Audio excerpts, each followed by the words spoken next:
নমস্কার বন্ধুরা, মধ্যশিক্ষা পর্ষদের পক্ষ থেকে আজ 5/2/2025 সমস্ত শিক্ষক শিক্ষিকা এবং শিক্ষাকর্মী বন্ধুদের জন্য খুব গুরুত্বপূর্ণ একটি বিজ্ঞপ্তি জারি করা হয়েছে এবং যেটি পালন না করলে কড়া পদক্ষেপের হুঁশিয়ারিও দেওয়া হয়েছে। এটি মূলত মাধ্যমিক পরীক্ষার সময় যে সমস্ত জায়গায় সেন্টার হবে বা ভেন্যু হবে সেখানে যে সমস্ত টিচিং এবং নন টিচিং স্টাফ থাকবেন তাদের মোবাইল ফোন বা ইলেকট্রনিক গ্যাজেট জমা রাখতে হবে সেন্টার সেক্রেটারি বা ভেন্যু সুপারভাইজারের কাছে এবং যখনই তারা ডিউটিতে রিপোর্ট করবেন তারপরেই কিন্তু এটি জমা রাখতে হবে।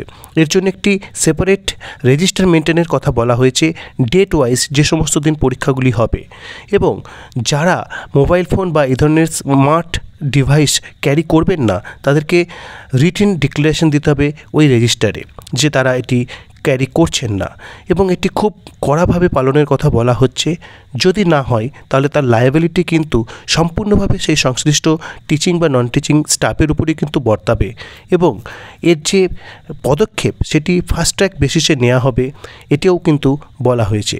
তো এই বিষয়ে সবাইকে জানানো হচ্ছে এবং সহযোগিতা এবং সতর্ক করা হচ্ছে। ধন্যবাদ। আজকের ভিডিও ভালো লাগলে অবশ্যই সাবস্ক্রাইব করবেন এবং শেয়ার করবেন।